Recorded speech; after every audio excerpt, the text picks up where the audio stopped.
All right, what is up, y'all? Welcome back to Nakasuchi. John is the moderator for the night, so John is God. What's up, John? Hey, how's it going, Knock? Oh, it's going great, dude. I'm actually sober tonight, so this is going to be interesting. Uh, yeah, we like a sober Knock. Yeah, Wait, I'm sober. really looking forward to this one, John. This is going to be a good one, I think. Well, this Wait, one sober here, I'm isn't. going. What's that? I just was going to say, Nakasuchi can be sober. Right. Yeah, he can. He's It got doesn't that down happen pat. often, but yes. And I'm actually going to be back on the wagon from here on out, so we'll see how it goes. Naka Well, but sobriety. This will be when you say sober, though, you're not talking about marijuana, right? If Oh it hell makes it no, feel no, any, that's not even Okay. like in the equation. if it makes it feel any better, Knock, I'm going on day. I'm almost on day 3 of a no fap challenge for a week. So I have not smoked weed in 3 minutes. Oh wow, I'll- that's a I record have for not you, seen isn't some it, Jim? willpower. I'm Like, still we trying to can't figure out how get, to turn on my Davis sobriety profile. chip. I mean, it's hard, but I'm getting through it. This bottle of vodka was new when I started it today. Holy shit! So it's a Michigan thing. You know, when you live up here, you just got to drink. What the? Ah, John. But what's up, John, our moderator? I keep slapping the wrong button, and I ended up leaving the stream and picking another video. I had an So, excellent So, At any rate, so we've got with us tonight. All right, there we go. All right, finally got it right. All right, we got with us tonight, of course, Nakasuchi's here. We got Jim Majors. Say hello, Jim. You're muted. Hello, Jim. Okay, awesome. We've got biblical history skeptics, Chris. We got Cheshire Vic in the house. And Callan, how you doing tonight, Hello. Callan? doing well. And my About ready fellow to mod. talk about. Oh, go ahead. I'm sorry. I didn't mean to jump on you there. We're about to watch. We're about to watch Nakasuchi convert Jim to Christianity. It's going to be amazing. We'll see. We'll see if he can resist my proselytizing. I had to check the stream just to make sure I knew where Chris was, so I can point at him later. And my fellow moderator, Allie. How's it going tonight, Allie? It's going pretty well. Callan and I are both. I got invited to join Polyology, so this will be the first time I'll be talking about them at the end of the stream. Chris, I hurry still up and do this and hold my boobs up. I still love that name, Polyology. It's all so right. funny. It doesn't even roll off the tongue; it just bounces. But it's like Polyology. you know, it's like those big ass balls with a handle on it. You know, Yeah. that's what it is. You know, He's roly poly oly. with See, He's I, poly I, olly. I personally think that it's a play on Pelagia.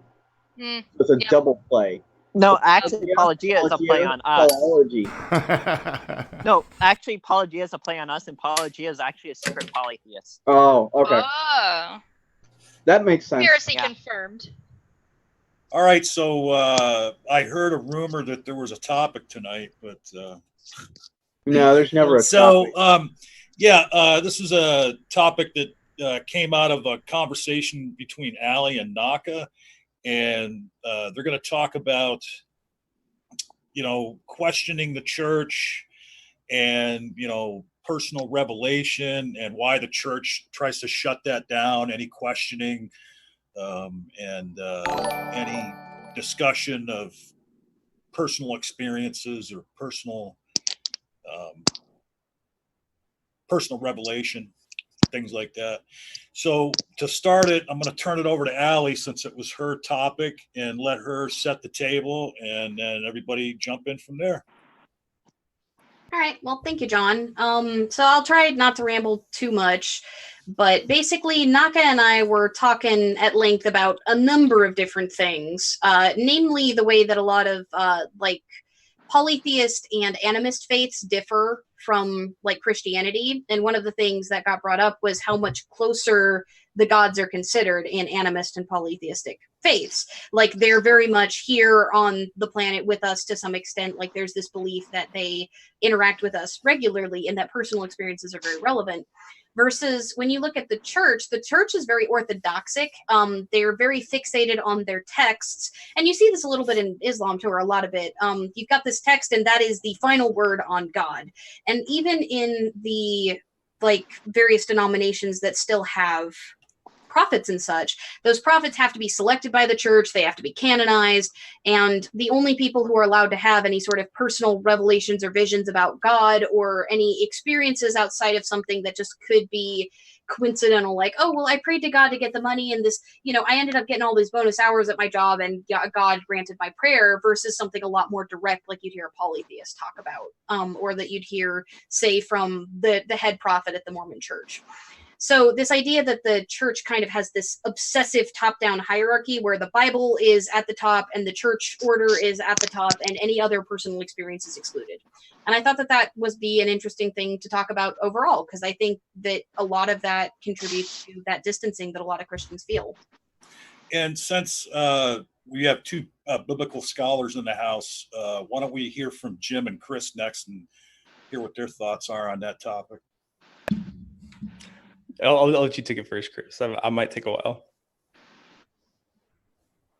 Not you, Jim. You wouldn't take a while. No, not me. I don't talk a lot. You'll definitely take less time than I will. So we have a good topic. Chris. I mean, yeah, it's to an extent they will put up with questioning. They will only put up with questioning to their comfort zone. There's not, pardon me. There's not an orthodoxical line that you can't cross whenever it's question time, right? The Christian is supposed to be able to defend their belief. They are supposed to be ready to. As a matter of fact, they're supposed to be excited to have a chance to defend their religion. And for some reason, in the past, what, Chris, 200 years, they've just chickened out.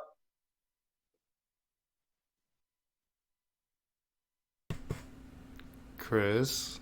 Roughly. I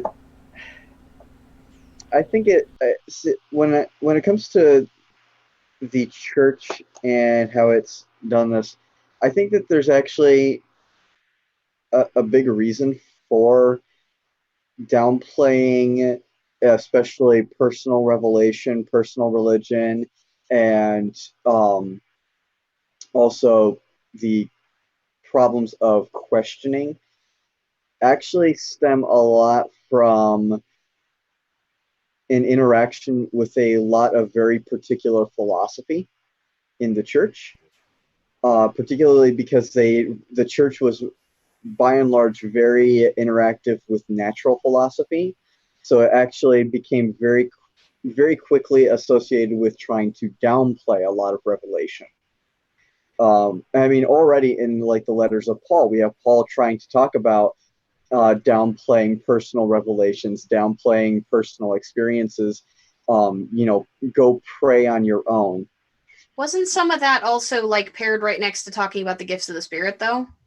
Yes, but he had specific rules for how you would know if someone had gifts of the Spirit. Right. He like very early in Christianity, they were already on a path where they were downplaying religious experience, or mandating a very specific orthodoxy for how religious experience was going to occur. Well, and I think to an extent it was necessary because the earliest Christian writings, the writings of Paul. Paul isn't talking about the miracles. He doesn't talk about the empty tomb. The most convincing things about Jesus, raising Lazarus from the dead. He doesn't talk about these things. I'm actually going to disagree with you on the empty tomb, and that's just because. No, you're not. Come on. Actually, I am going to disagree with you on him talking about the empty tomb because John Granger Cook recently released a paper on modes of apotheosis that argues that because Paul's conception of Jesus' resurrection was that he was apotheosized. The most typical instance of that happening necessitates a tomb. So you think that they wrote that ambiguously about it? Well, yeah, because I think it was probably just a standard belief at the time anyways. Well, if it was a standard belief, we would have seen it within the creed, wouldn't we? Not necessarily, because the creed barely even talks about most of the things that were also standardly believed. It doesn't talk about the Lord's Supper, which was evidently. Well, there's like three parts in Second Corinthians, I believe, that are considered to be an early part of an early Christian creed. Yeah. So I don't think it's that odd that they talked about it ambiguously, because they're talking to an audience that already knew most of the details. Right. Anyways. Right. But Paul's more concerned about it. The reason Paul doesn't talk about a lot of the miracles and stuff is not because he doesn't think that the miracles happened. It's that he doesn't think that they are particularly relevant in the current situation. Because I don't think that he was aware of them, because we're talking about somebody who was converting Gentiles, somebody who would who these miracles would be convincing to them. Well, he's not talking to Gentiles though. Well, but they're talking to Gentiles, right? But he's later converting them. Yeah, and we could easily assume that, well, when he's talking to Gentiles themselves, that he probably talked about these miracles and revelations. But yeah, and also with the you don't have to get circumcised thing, that was a pretty high selling point, right. I think. What all of his letters are focused on the church, and that's why they're particularly relevant here, is because right. But that just goes to show you how much. That's going to show you how much conflict there was in these early Christian sects. There's more diversity amongst these the first 3 centuries of Christianity than there is in Christianity today. Well, particularly if you're going to be talking about sects, that's where you start running into some major problems currently also, because if you had anybody being able to run around and say that, oh, hey, I'm going to make a prophecy, or hey, I'm going to be a prophet, you start running into a whole lot of problems when you've got a bajillion different kinds of churches. Yeah, ask Jesus ben Ananias. Yeah. We end up with right now we are in Protestantism alone, we're at 30 to 40,000 different sects of Protestants. Yes. Mm-hmm. Holy shit. And numerous ones with large. So good luck getting all of them to agree on one guy. And some of them with fundamental differences, like the Trinity. Isn't there this thing like, Jesus was the last prophet? And nobody could prophesy after that. There are some sects that hold that, and then there are others that take a different approach. It's like, right. Have you guys ever? You guys have been to church. Have you guys ever seen somebody like speak in tongues? Well, yeah, I've spoken in tongues. Yeah, so good luck finding somebody who can consistently translate that, or people who can. So it's never the same language. Especially there are also. There are also some churches. Well, there are also some churches that don't accept that that's even a thing that can happen. There were some early churches that didn't believe that Jesus was the Son of God until he died, and then God adopted him. Yeah. And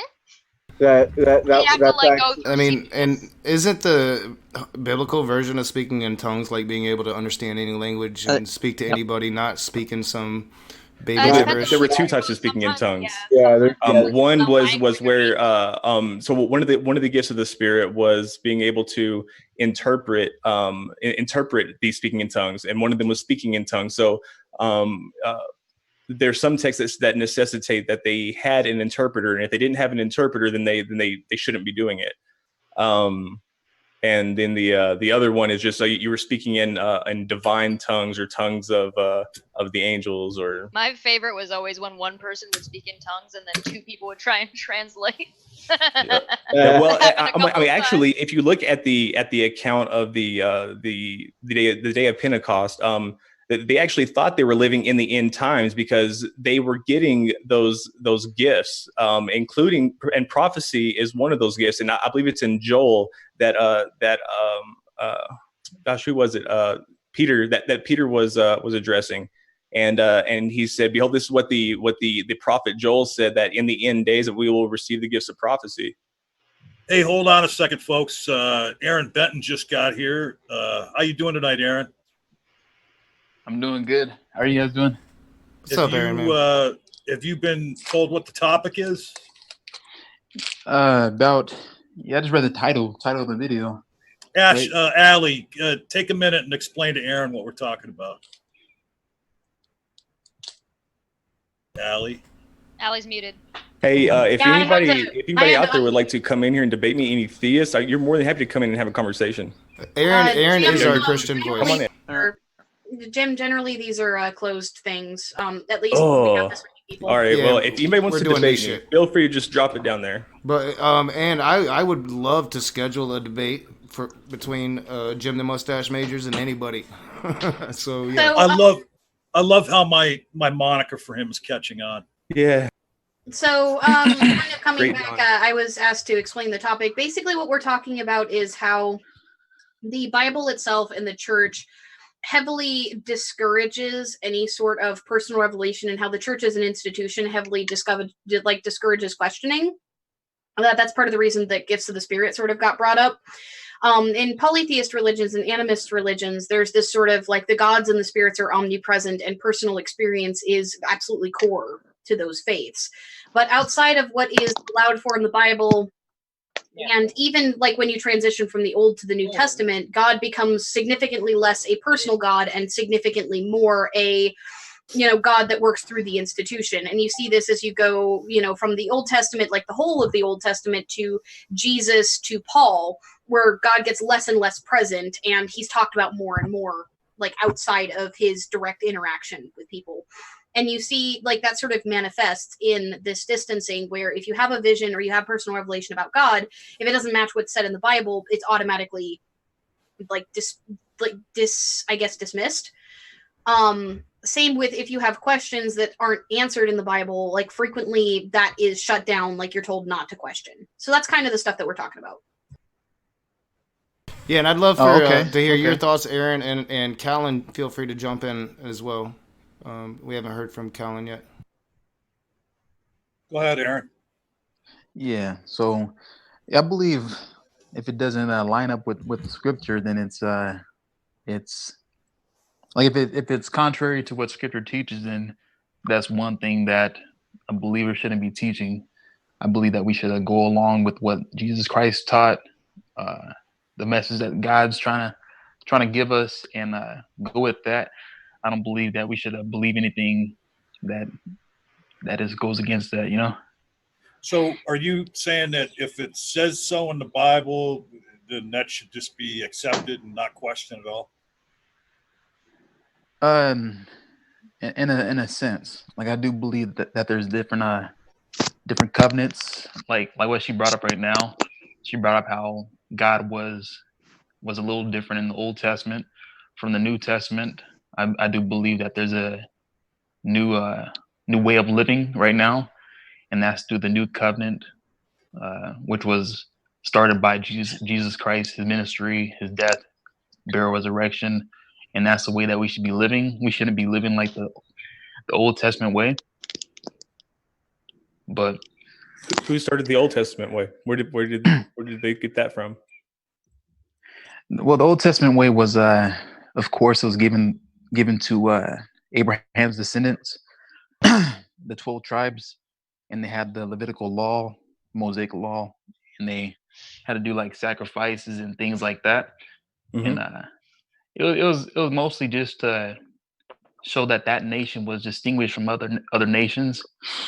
And I believe that there's a new way of life, and that's going to be in Christ right now. Right. And so I'm sure for that reason that you believe that Moses was a real person, and not only that, but that he wrote the first 5 books of the Old Testament. I wouldn't say the first. I would say he wrote most of the first 5 books, not all of it. Hey, I know that I'm not moderating. That's an honest position. I appreciate that. Can we give Callan a chance to give her introduction before like we go too much deeper into the Yeah, discussion? sorry. Because I know we're all going to end up grilling Aaron. Yeah, and Chesh still needs to introduce herself too. I'm Callan. I'm a polytheist. And so far, the discussion is pretty interesting. This Christian God is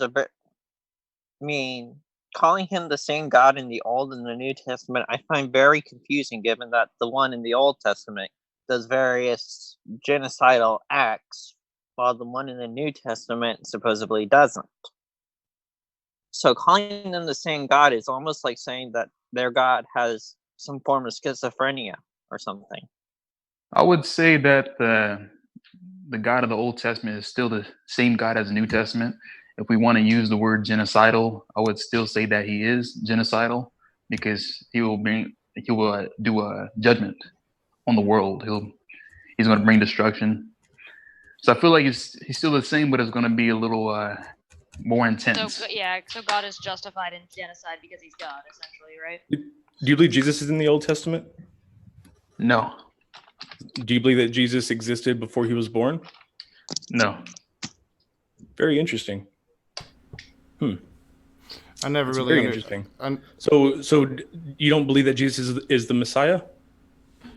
And I believe that he's a Messiah. I just don't believe that he's God or that he existed before Mary. Okay, so but why do you believe that he's the Messiah?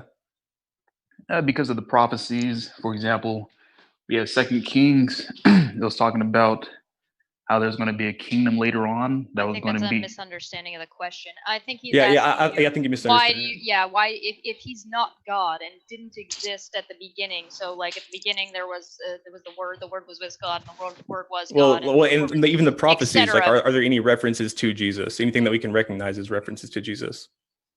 So he wasn't asking if Jesus was around in the old times. He's asking if Jesus is around in the Old Testament. So Second Kings would be an example of that. Oh yeah, prophecies. Yes.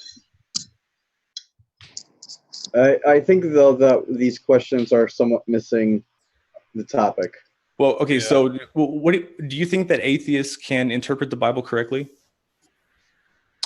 I believe. I believe a lot actually do. I talk to a lot of atheists, and they actually there's some that correct me on certain parts, and they challenge my brain to think. So I do believe that I believe that they're a good tool or not a tool, but they're a good source to talk to. Oh, some of them are tools. Yeah, I mean, absolutely. Yeah, I mean, I don't mean that in the negative sense at all. I mean, if I do. If you have a resource available to you that you can get something from, I mean, you get it in any way you can. I've learned a lot from Christians. I learned a lot as a Christian. I didn't really care much for atheists when I was a Christian, but so I didn't really talk to them too much. So I have to applaud you. I really appreciate your candor and your honesty. So I have a question for you. Like, coming from a polytheistic perspective, a lot of us believe that our gods are still very active within the world. I am curious why it is that a lot of Christians seem to believe that personal revelation outside of the Bible can't possibly be in any way true when, like, if God is supposed to be omniscient, omnipotent, omnibenevolent, etc., why would he just suddenly stop interacting with us after Paul was done writing his letters? Okay. God, I don't Does believe seem that to be an arbitrary time. Yeah, I don't believe that God's all-knowing. I don't believe that Scripture teaches that he's all-knowing. I do believe that he still interacts with his children, but I believe that's through the new covenant, and that's through the ones who have Jesus Christ. No, not directly, but not like, in the same, way. Right? Yeah. Like, he's Are you an open theist with us? You know, he doesn't. He doesn't talk through us through a bush. He doesn't appear to people through these miraculous means. And he's actually. Are you an open? He's actually sitting right here. Are you an open theist? Hold on, Cal. Let him answer the first question. Yeah, I said he's actually sitting right here next to me. I'm kidding. But so the God that I begged, the Yoshi's had my glasses. I begged and pleaded with to reveal himself to me. He is sitting in this room right now, knowing that I'm an atheist because he didn't reveal himself. Okay. To reveal himself to me. He is sitting in this room right now, knowing that I'm an atheist because himself to you, like physically, or I would want him to reveal himself in a way that I could know he was God. It's a miracle I can see.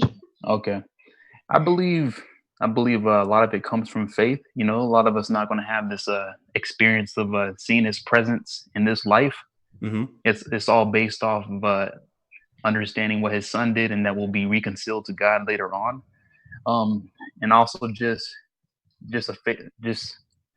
based off of faith, you know, like if you pray for something or if you ask, you have to continue to knock. There's a Well, passage I that don't- says, Hey, So we real can't quick, believe. real So we can't even quick. start to believe without having faith. Like that's what you're Hey, saying is that we Jim? have to start at faith. Hold on a second, Yeah. Jim. Before we get too far past it, I want to ask Jim and Chris.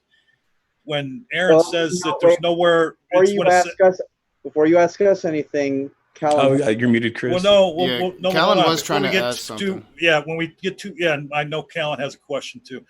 But before we get too far past what he said a minute ago, is he correct that in Scripture it does not imply or emphatically state that God is omniscient? Well, none of the omni traits are emphatically stated as such in Scripture, but that's just because that kind of philosophy of omni traits was one that developed later after several discourses of church fathers in interaction with the Greek philosophy. Essentially didn't exist. Yeah, and you also have to remember we have a lot of the early documents in the Pentateuch. They have a dual origin. We have two different interpretations of the same story that differ enough to where it matters.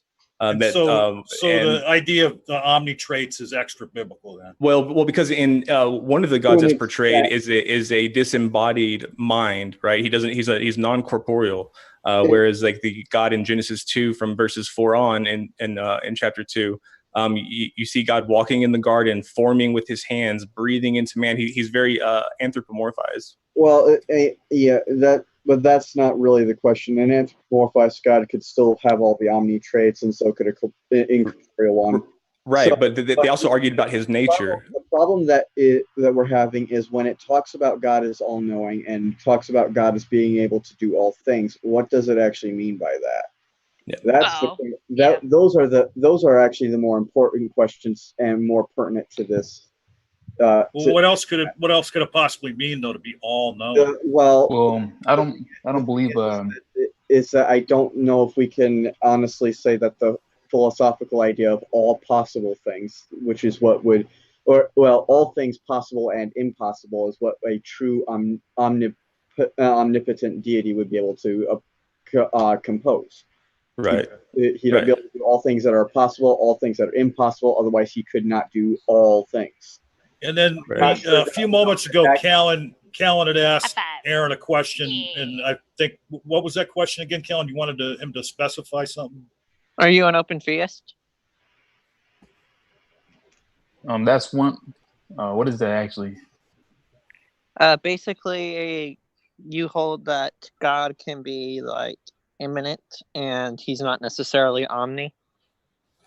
Yeah, I don't believe he's omni. I believe that he has a body, a physical body. I don't believe that he's all knowing, and I don't believe he can do all things in the sense of like he can't die and stuff like that. So he's really not that much different from one of our gods then, that we polytheists follow, like Odin. I don't know really much about the polytheist gods, but the God of the Bible, he's just, of course, like he walked in the garden like the guy mentioned. He doesn't know all. Well, we also have gods in polytheism, like Inanna, who walks into the garden of Ekur. Yeah. So that's not really that different from your god. Right. Harry gets pregnant as a cow eating cabbages. I wanted to come back to my question because I feel like you kind of dodged my question. You started talking about like the covenant and things, but I asked you specifically if in anywhere in the scriptures or if there was any sort of like reason why specifically you believe that God stopped interacting directly with humans, like in the sense of revelation and expansion of who he is after Paul finished his letters, because that seems like something that's particular to the church, but Paul himself doesn't actually say that he's the final word. Like that was decided at the Council of Nicaea. So I'm kind of curious where that idea comes from. And the scholars, I'd love to hear your guys' answer too. Yeah. Well, what I understand and what I read is that it's now basically a waiting game. You read in Revelation 20, 21, and 22, how it says we patiently wait for Jesus Christ to come back. Jesus also talked about we're like the servants waiting for their master to return, and we have to stay faithful. There's going to be temptations that come our way. So it's basically like God's his presence or his interactions is just not there. Like there's probably not a answer I can give you that going to give you satisfaction, but he's just not interacting until he comes back. And when he comes back, there'll be a judgment. So if you were in the first century, if you were in first century Judea and you received this text that was a prophecy, that what you consider to be prophecy, I personally don't consider Revelation to be prophecy, and it says that I'll come back, and and everything else that Revelation says. How would you interpret that in context? Like, what would you think that was saying? If I read it, if I was in the Old Testament, or what? No, yeah. If you were living during the time that it was authored, yeah. If you were in the early Christian church, I would take it as probably the same thing. Like Jesus, like after he ascended, I would take it as he's coming back, and that the New Jerusalem is now. I'll take it as. And what if I told you then? I walk up to you and I said, "Well, he's not coming for another 2,000 years." Would you believe me? I wouldn't know. I wouldn't know the time period. I do believe that New Jerusalem's now. Sure, you wouldn't know, but would you believe me? I imagine it would be really hard at that time period to even imagine 2,000 years in the future. Sure. I mean, it's also really impossible to think about it now. So, I mean, that number would be so large that it wouldn't be meaningful. Right. Yeah, I wouldn't know what to really think, because it could be, I could say, okay, maybe, or maybe 1,000 years. I don't know. But I interpret Revelation as now. Like it says New Jerusalem came down. I believe it's current, and I believe the next thing is him coming back. So if we're going into so the temple's already been destroyed and rebuilt. No, I believe just New Jerusalem on earth right now. Well, if you want to get into some revelation, where's the temple? Hold on, Jim. Cheshire was trying to get in there. Come on, Cheshire. We can start actually looking about what is expected to happen, right? Which is sort of what Jim is getting to. But I mean, Jim, you're getting lazy with the temple, man. Where are our locusts? Where are meteors of wormwood coming and poisoning all the water? Where are our horsemen? That's the mythology part. That's the part we're supposed to be on topic for. Where is the interactive God that's basically going to rain hellfire from the sky if we are in those Revelation times? Mm-hmm. Okay, that's the question. All right. Yeah, for instance, whenever it was authored, much of that had already come true. They were living during the time of Nero. They were being persecuted a lot. If you look at Gallius and you look at Nero and you look at these emperors that are around there from the time of Julius Caesar on, there's very compelling evidence that everything right there says that Nero is the beast and that Nero is going to be the one who brings about the end of times. Because you have to understand, Jesus has been gone for 30 something years now at this point, and he's still not back. And 30 years from then, a full generation had passed for the most part. There were grown people who had never known Jesus, who had never seen him or weren't even alive when he was there, and they're still being persecuted. And so the author, who people say is John of Patmos, wrote this in order to give encouragement and to give some sort of a confidence in the Jews and say, in the Christians, and say, he's coming back. Don't worry, and he's coming soon. And they would write and they wrote the prophecy in the way that it was retro. It should have been retroactive. It was written ex post facto, and made to look like it was predicting all these kings and the one who would kill himself and all these other things. I would like to just jump in real quick. My sister's watching. Hi, Rachel. I just got a message from her, says she's asking about you, Jim. It's the mustache. Well, so Jim and Cheshire, the mustache is not for rent. I'm sorry. Jim and Cheshire, with what you guys were saying over the last few minutes, are you saying that we can't be under New Jerusalem now, as Aaron is claiming, because of things that haven't come to pass yet? I'm not saying we can't. No, I'm saying that these things have already come to pass. Yeah. They came to pass in the first century. Jim and I are actually saying two different things. Jim is saying they've already happened, and I'm saying that it's if we're talking about the mythology of the church. No, And the how they're- eschatology. and how they're downplaying questions, or how they're swiping their the more mythical parts under the rug of their religion.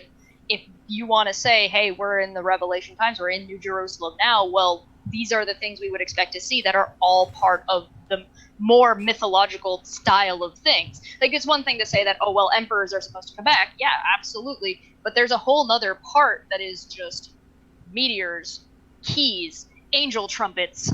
None of that's been happening. Yeah, I Well, I literally think see shit on Facebook all the time about people heard trumpets in Canada. You know, like, no, they didn't.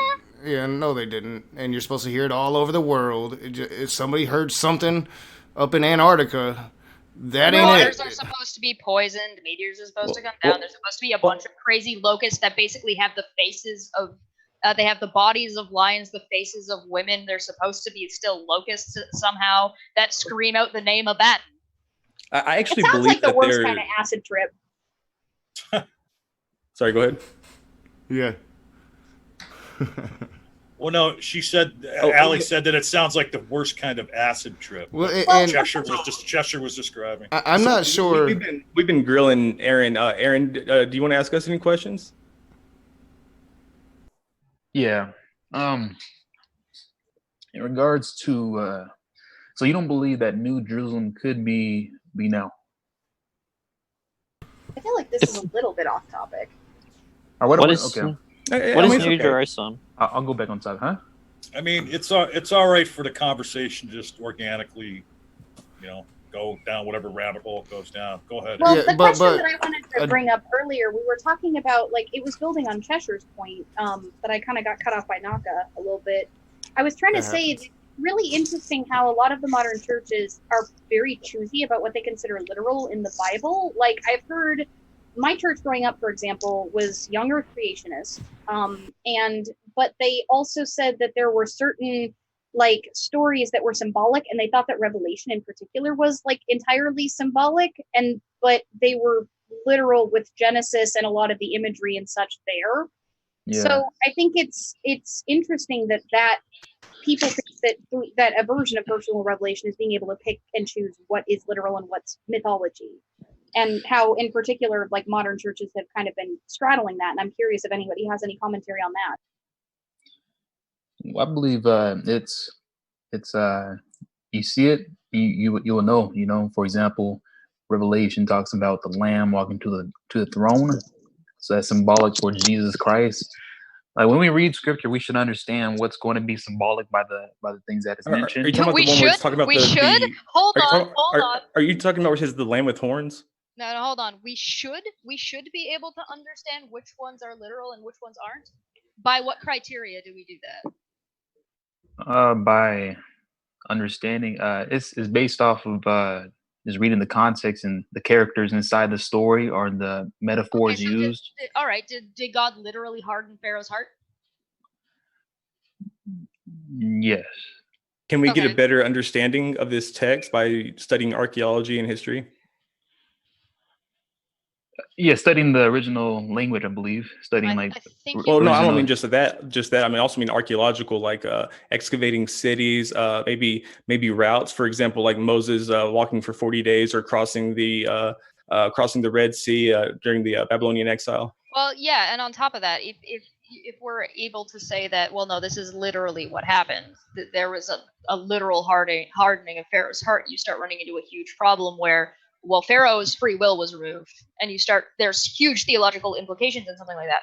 But besides that, if everybody should be able to, just by context, be able to tell what is literal and what isn't, how do you have so many sects of religion that do not agree on what I is? believe getting somewhere. I believe it's because people add outside information or take things away, and that's where you get all these denominations. So you can't add what Jim was saying, or what Jim was saying. He's down here. You can't add anything. You can't take anything away. Otherwise, you're going to create a denomination. So the Bible has to exist in a bubble on its own. Basically, for example, you brought up you brought up like the young Earth creationists. They add that into the text. Old Earth, they add that into the text. Anybody that believes the the Trinity, you add that into the text. Anytime you add anything to the text, you're changing what's already written. Okay, are you aware that the everything about Moses that was put in was copied from other ancient Near East cultures, like the Babylonians and the Egyptians? I believe they can have similar stories. Well, No, I think I I'm might talking have a about more similar direct stories. I'm yeah. talking about that every action that Moses has done, every single one that you can think about, there is no archaeological evidence for any of it, no historical evidence for any of it, and there's no evidence of a historical Moses. In fact, there's a lot of very, very good evidence to suggest that Moses is nothing more than an amalgamation of 2 or 3 ancient Near East figureheads that You could existed before him. actually make this a little bit more of a direct question rather than you could essentially just say, how much do you know about the formation of the Bible as it currently is? Yeah, I believe I know a little bit about the formation. I do know that there's different parts, of course. There's a lot of stories, Psalms, Proverbs, there's letters. There's So the it's an amalgamation of things that have been put together. So by what, if that is the case and you accept that that is in fact the case, then the whole thing is just stuff that's been added. Yeah, basically. But I believe that it all corresponds together perfectly, you know? So then by your definition, you can't have revelation because that would be something that would be being added. I believe revelation comes from what is given in Scripture. I don't believe it's outside source. Okay, so God can't give revelation. If revelation is prophecy, right? We can look at all these other prophecies, like the 70 sets of 7 weeks in Daniel. And we can look at all these other ones that are talking about dates, right? That people have no problem saying, "Oh yeah, I know exactly when that is," and they'll add it up, boop, boop, boop, boop, right up to here. So in Revelation, we would expect some sort of predictive power that Revelation has. So what can we predict from reading Revelation? Okay, for Revelation, I believe it is symbolic. I do believe it's symbolic. I believe we can get that just the metaphors it used for certain things, like the lamb that walked up to the throne, that would symbolize Jesus Christ. That's symbolic for Jesus Christ. But can we predict anything from it? Does that mean hold on. Quick question just to clarify. Does that mean the rapture is symbolic? I would say the resurrection, but I believe the resurrection is no, not the resurrection, the rapture. Yeah, I believe that's actually the resurrection. I don't see the word rapture. Just using what the text says, I would say the resurrection is biblical. Okay, but in Revelation, there's the rapture is supposed to happen to God's people. That's what he's talking about. God is supposed to take these people to heaven. That's what he's talking about. The word he's just using a different word. Yeah, so you're saying that that's a resurrection, and that is literal, right? Because or everybody that died is going to be resurrected, and then right. So that's not my question. My question well, not is whether everybody. or not not everybody. Only the believers and some of the non-believers. My question is if that's literal or not, because you're saying Revelation is entirely metaphorical. Because that's in Revelation. It's literal. It's literal. Yeah, because it's in the Gospels too. I believe it's literal. So when you picture a New Jerusalem coming down to earth, what does that look like?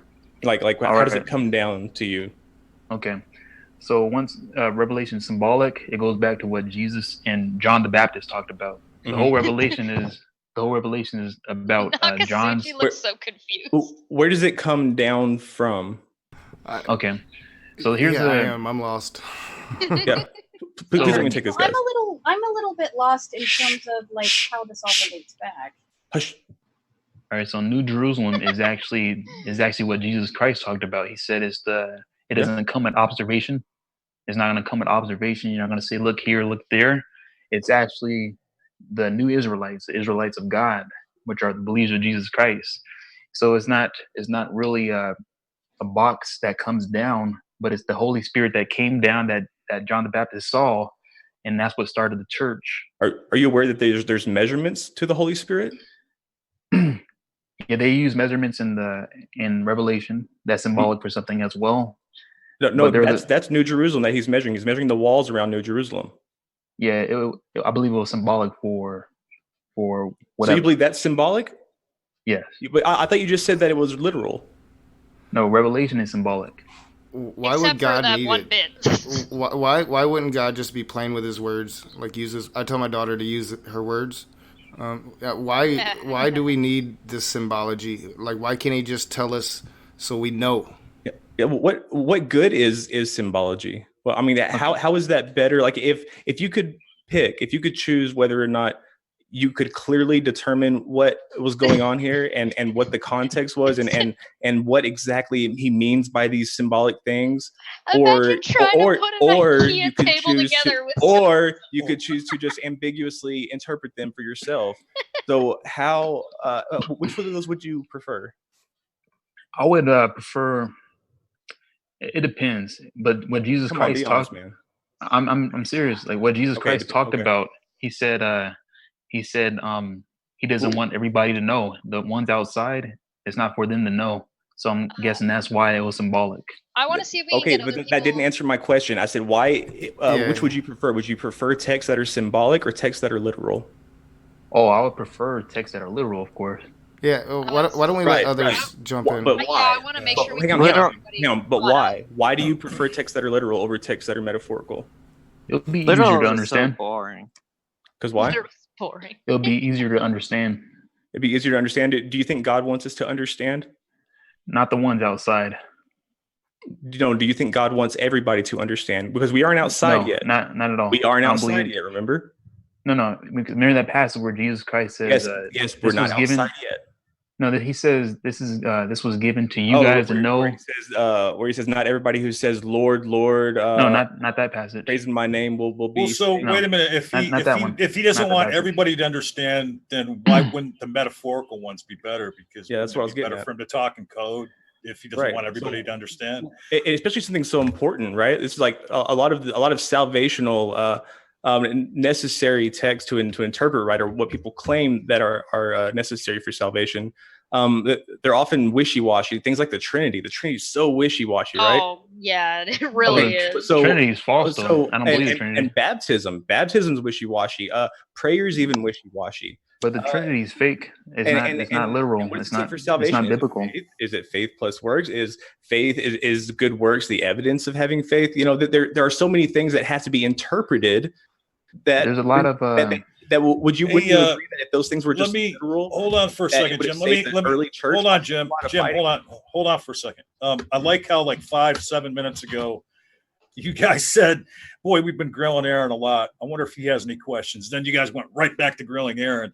Also, like Knock just said, Callan and Allie have both been kind of left out of this for the last 10 minutes. And I want to see if they want to jump in, and maybe Allie wants to. Is Chris still here? Try and bring it back to her topic. Oh, Chris gave a message. He said he had an emergency to take care of. Okay. All right. Cool. All right.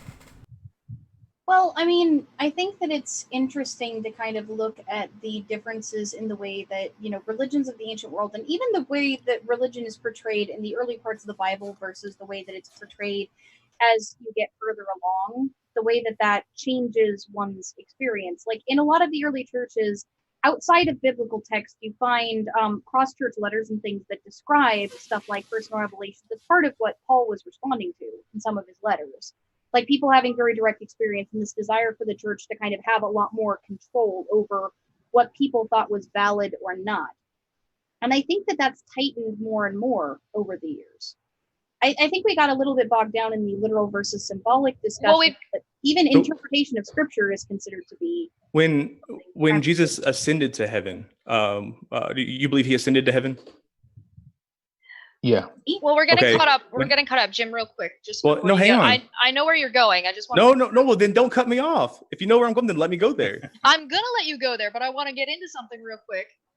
I'm not taking over. I'm just saying that we're getting a little bit bogged down because of exactly the type of thing that we're talking about as the topic. Because we've got one person here who has their own interpretation of literally everything, which is why I'm just explaining why we're getting bogged down in this, why this is happening is because it's necessary, because Aaron believes something different than any other Christian, because every other Christian has their own set of beliefs. So we have to go through this. Otherwise, we don't know what we're talking about or who we're talking to. Please, right, that's why I'm asking him if he believes these things. Yes, I'm just explaining why you're asking, so it doesn't seem like you're just Yeah. talking over him and bogging him down. Every Like, there's time a reason Aaron- why. Every Yeah. time Aaron comes on, I have like 150 new questions for this dude, man. He is different. He's different. It's okay. We made friends in Discord. I enjoy before Aaron. you go on, Jim Callan, do you you haven't been in a while? Is there anything you'd like to say, or are you? I just listening? am noting. I'm just wondering about what basis really do they can one exclude just based off of the Bible other divine experiences, and why is that? Well, yeah, that's actually Yeah. a really That's an good interesting point, Val. question. Yeah. Especially given that, like, I wish that Chris was still here because Chris and I had an in-depth discussion on this, but the Bible acknowledges the existence of other gods.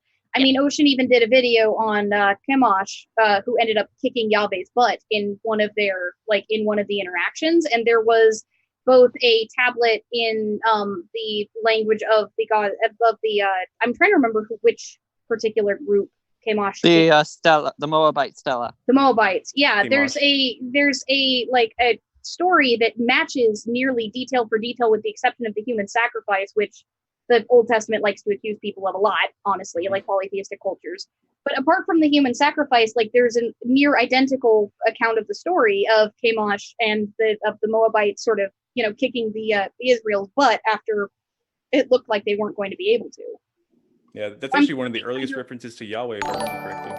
Yeah, and so I'm curious, like, under what the modern church says that God is the only true God, but in the Bible, he just says that he's first and foremost for the Israelites. So when did that change and why?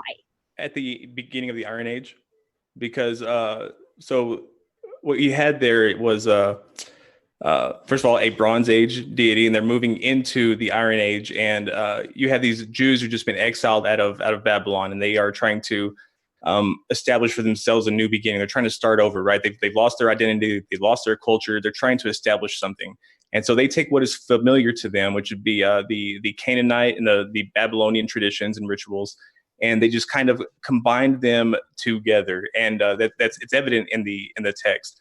But they combine it in a way that their God is more powerful. So powerful, in fact, that while the God of Babylon was not able to kill an eternal soul, because nothing could kill an eternal soul, all of a sudden you have this supreme Yahweh who can kill a soul. And Yahweh seems to have come according to a lot of scholarship, a lot of archaeology. There's a lot that goes into it, but it's about 90% of the biblical scholar community believes that somewhere between the 9th and 8th century BCE, the God Yahweh was a minor god, or a lesser god in the Canaanite pantheon under the god El. In fact, in Deuteronomy it says that El really split know, up. What? We don't really know where Yahweh, the God Yahweh himself, came from. There are many. There's a lot of good theories. evidence to suggest that. I would need to see that evidence myself. I'd have to go through it because, from what I recall, it was Okay, that's fine. Yeah. From what I recall, the Do you not believe that there was a Yahweh in the Canaanite pantheon? Well, by the time No, I Yahweh's think- even referenced, he's only ever referenced as the God of the Israelites. Like, he was acknowledged in the Canaanite pantheon. but Really? not God of the See, Israelites. I was under the impression that he was a god of war before that. But yeah, other gods worshipped him. The Ebonites worshipped Yeah. Yahweh. The Ebonites worshipped Yahweh. From what I recall, the evidence that I have seen points to a tribe that migrated between Egypt and Israel for the origin of Yahweh, but that also is in dispute. This is going to be a whole nother discussion. That's what this is going to be. Yeah, I'll just try to explain where it comes from. from. If you read Deuteronomy, it's in the Bible. Okay, I'm not making the claim. I'm just telling you what the texts say. Deuteronomy says that El split up, or I'm sorry, Elion actually is what it says, split up all of the nations amongst the divine council, and to Yahweh he gave the land of Jacob, or he gave the people of Jacob. Said these are your people, and so that's where they went. They went and they took that off and they created their own pantheon. There's some myths that say that that Yahweh killed El and killed Baal and all these other things, but I don't think that that's accurate. I had a conversation with Dr. Josh about this, and I actually want to get into it more with him because we didn't really get to get into the details that I wanted. But he pretty much confirmed what I had always thought, which was that Abraham came from Samaria, right? So He came from Unu. wouldn't that been So that would have been Samaria, right? that would have been Ur, yeah. So I think that's the same Ur, from what I recall. Yes. So I mean, he So brought out a Sumerian god. That's the way that I've always believed. No, that's not really the most that's not the most convinced, or that's not the most And I'm not saying Dr. Josh evidential said that. Like manner. we talked Yeah. about it, and I think he confirmed a little bit, but we just didn't get into it too much. So I don't really. Yeah. I just thought that I've recently mean, had there are this several, conversation like- with him. there's I several just looked at the traits that verses, Yahweh Deuteronomy shares with 32-9. some of the Sumerian gods, but he's not. So, Aaron, where do you stand on what they've all been saying about the origins of Yahweh? And is the idea of multiple gods, is that biblical to you? Okay, I believe the origin. I believe Yahweh has always been. I don't believe there's no one above him. I do believe that there's other gods, not literal gods. I believe they're idols, but I do believe that they're considered gods. So if somebody else is worshiping a god, I believe it's an idol. So What's an idol? The Bible does not speak of other gods at all. It does. It talks about other gods, but it's referring to the people's idols who they worship. What's an idol? They're metaphorical gods. What about the divine council? What do you think that is? The divine council, I believe it could be the angels, maybe, perhaps. What are the angels? His messengers, God's, the ones that do God's works, his duties, bring Are they messages. divine? Are they spirit, supernatural? What do you believe angels are? Great I believe question. they have physical bodies as well too. I believe that they have eternal life. They're his workers or his helpers. Mhm. I don't believe they're invisible. I believe that they're actual beings that live with him in his dwelling place. And real quick, I want to interject just to get off topic real quick. If there are other Christians in the chat or that will see this, if you are interested in having these conversations, I am really interested in having more than just one Christian perspective for these conversations. I want no echo chamber here. So please reach out to me, but please continue. Well, keep in mind this isn't necessarily an echo chamber because Kellen and I are both coming. Well, yeah, I think we have a very good panel tonight. So don't get me wrong. I'm just saying it's really hard to get Christians to come in and talk about their faith and have these really hard conversations. Some do, So- A lot but of most Christians, don't. it's hard for me to communicate with a lot of Christians. They all don't really agree with my position. I don't know why. Religion can Here's be a little bit dogmatic. Well, here's the question, though, Aaron, is like we've been talking a lot about personal experience, and I think this is a really great way to kind of round back because Cheshire mentioned earlier that part of the reason you're getting grilled is we're trying to understand what your beliefs are. But your beliefs are so radically different from that of the church overall. So what makes you think that they're not the result of the exact personal revelation that you said is invalid? Well, I take scripture for what it says. Like, for example, if you have a parent that says this, you believe it. But You then you can't- come back to the idea of what's symbolic versus what's literal. Like, how do Exactly. you get to decide that? If you take it for what it says, then you're saying either it's all symbolic or it's all literal. Like, how do you, as an individual practitioner, get to decide that? For example, like if it's really if it says Jesus is a human, for example, and then there's another passage that says a lamb, like you understand he's either a lamb or he's either a person. So one's going to Well, be symbolic. Aaron, real Yeah. quick though, but here's the problem. You just got done saying a moment ago that a lot of Christians don't agree with you. So there's the problem. I mean, you're saying that through the context, you know what the Bible is actually saying, but how is it that you know and all these Christians that disagree with you don't know? I met 2 other Christians that agree with me, but a lot of people like to be in denominations, and that causes this closed-minded division. And when you do that, you're not open to discussing and learning Well, together. what is the methodology though that makes you so open to interpreting it correctly, whereas these other Christians are not interpreting it correctly? Yeah, would it not? I'm What gonna was just they're asking jump if- onto what they're asking is when you come to a text, what determines whether or not you take it literally or as an allegory? I was just going to jump onto what John was saying. It's like, yeah, exactly. Would it not be, by that logic, easier if everybody agreed and interpreted it the same way? Like, what's It would be way easier. That would be way. So why is that why is it beneficial for them to group up and continuously disagree by your own example? People are sheep. People believe what they're easy to be convinced of different things. That doesn't address what I said. Well, could you say it again fast? I'm sorry about that. Yeah, so John was saying that what makes yours more accurate versus theirs, right? And your answer was essentially, well, people like to be in groups. Well, would it not be more beneficial if people like to be in groups to all be in one group where they're all understanding things the same way? Yeah, it would be by way your better. logic, it would be better if everybody believed the same thing. So in that case, by what methodology, which is what John was asking, are you deciding that yours is better than theirs? Does that make sense? Okay. Yeah. Okay. So, two-part question. It'll be better for it to be one group, which is just called Christians, and the method that would be beneficial is to look at the text and understand the characters, and if it's going to for example, I'm gonna use an example. It's better for me to explain using an example. Like I said, if it says Jesus is a person in all these other texts, and then you get another text that compares him to an animal or being an animal, then you should understand the difference between this one's speaking of a literal thing, and this one's speaking of a symbolic. So, like Jesus' ascension, when Jesus ascended, do you think that was metaphorical or literal? Literal. Okay, how do you come to that conclusion? Okay, you have the gospel accounts, and it talks about well, yeah, but what they saw. The biblical accounts too of things that you take metaphorically. Yeah, I don't believe the gospel accounts are. And Paul does not talk about the ascension of Jesus. He was not there.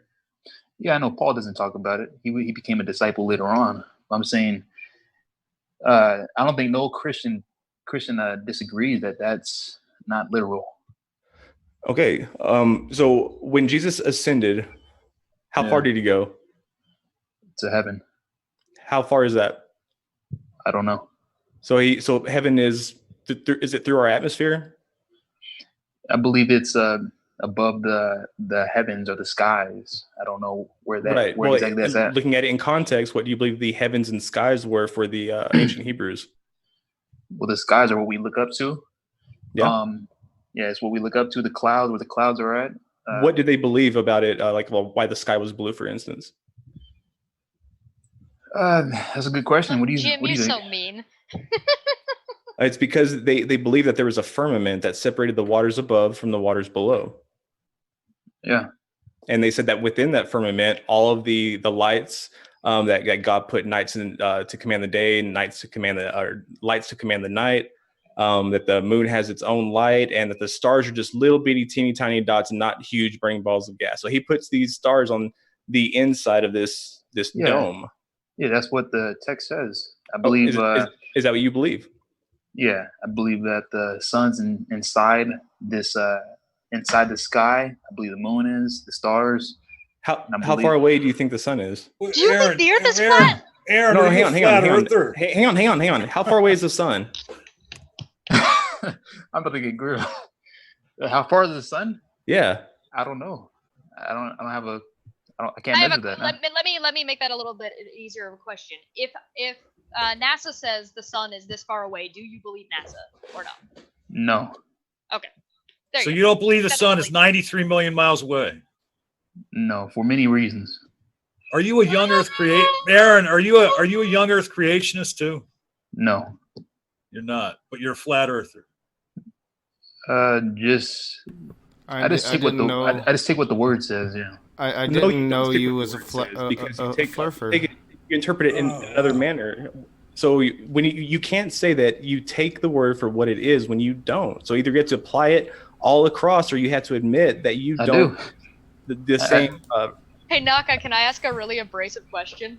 Go for it. Yeah, he's got to be a troll. Hey, are women worse than men? Are they women worse than lesser? men? Are they lesser to you than men? Lesser than men? What do you mean by that?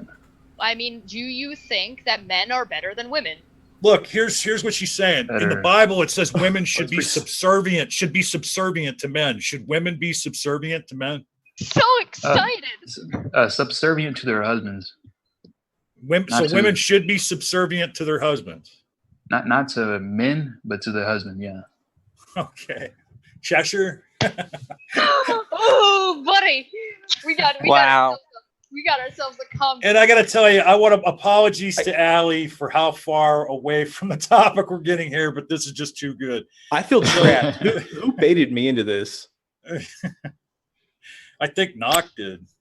So we got ourselves a conversation here. So Y'all do. is it symbolic that was like the tree and the snake and the talking and the apple? Is that all symbolic or is that literal? I believe. I don't know if it was an apple, but I do believe there was a tree. A fruit. That- Yeah, I Has do to be believe an there's a. I believe there's a tree that God said do not eat from, just to probably test their obedience. So would you agree with the idea that everything is all women's fault? I would say it's man and woman's because Adam ate the apple as well. Okay. But she listened. to the But wasn't snake. it Eve though, Aaron? Yeah. I mean, But there's wasn't a it past- Eve's female wiles that convinced Adam into eating that apple?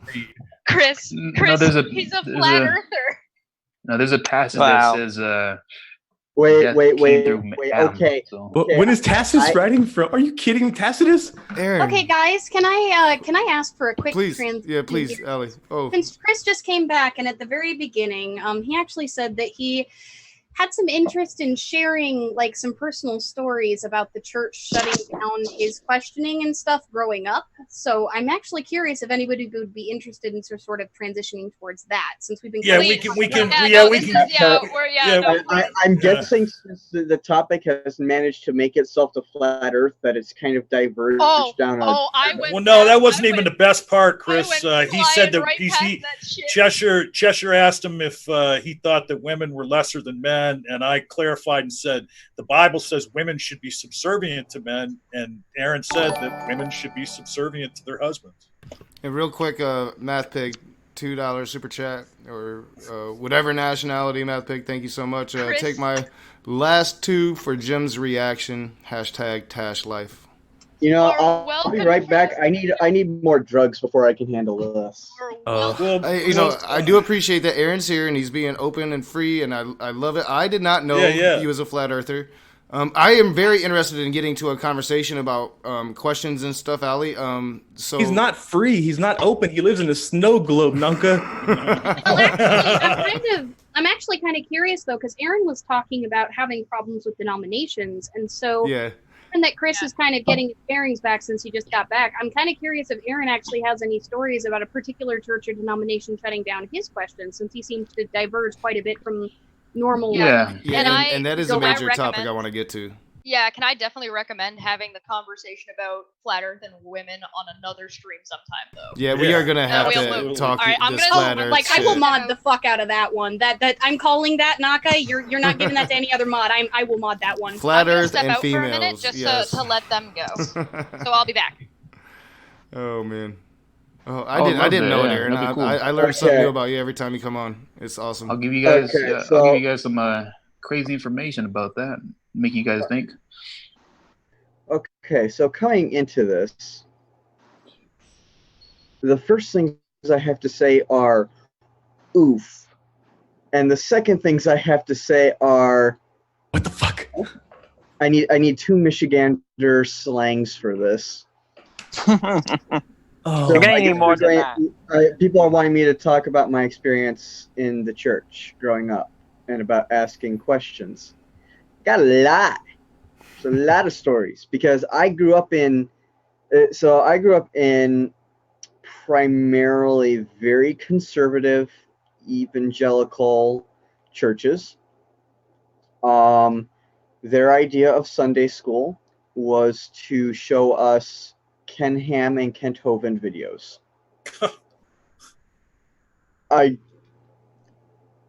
The first that's funny. the first That major was too experience singular for I can remember that was like objectively negative and trying to stop people from questioning things was we were going over the 10 plagues of Egypt.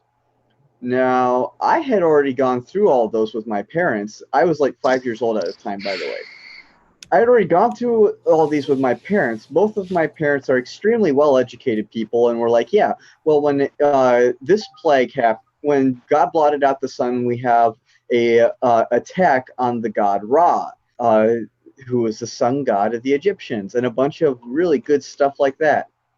So then my church, when I was in Sunday school, started talking about them, and they were basically saying that these plagues were meant to isolate Egypt and a bunch of other stuff.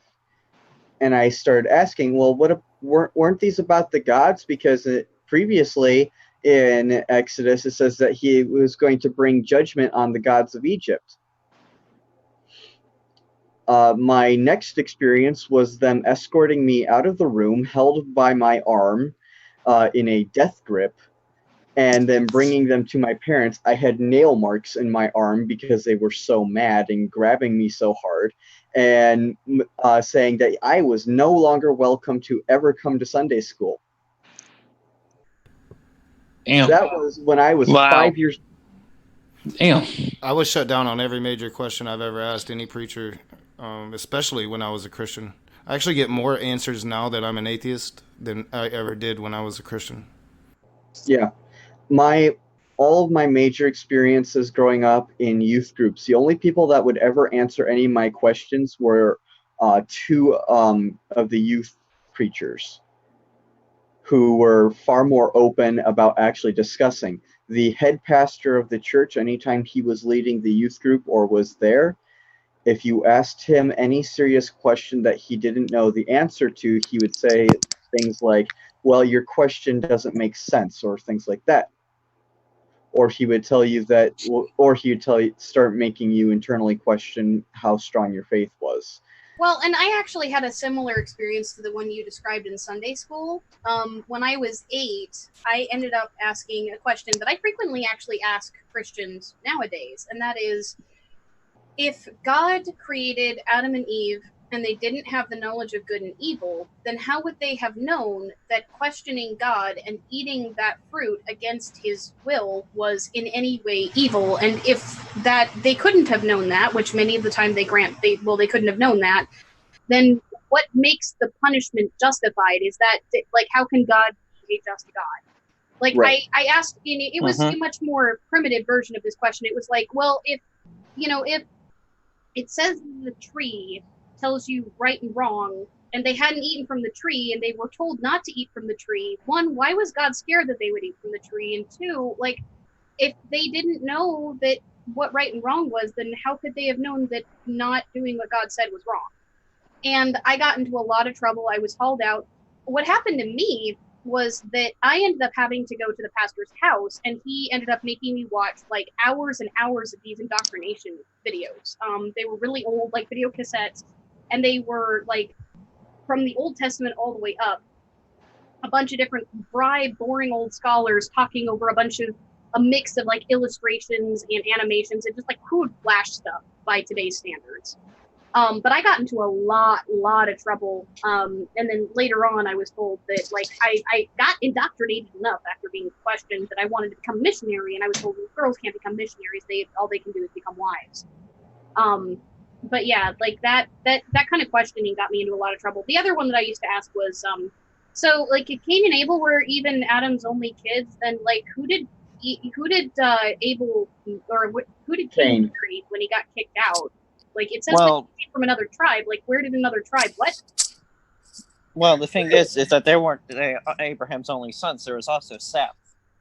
Well, and the thing is the thing is usually they try explaining that away as well. Adam and Eve had daughters, which daughters but if they were daughters, like, how could they be from another tribe? Yeah, I've literally heard that.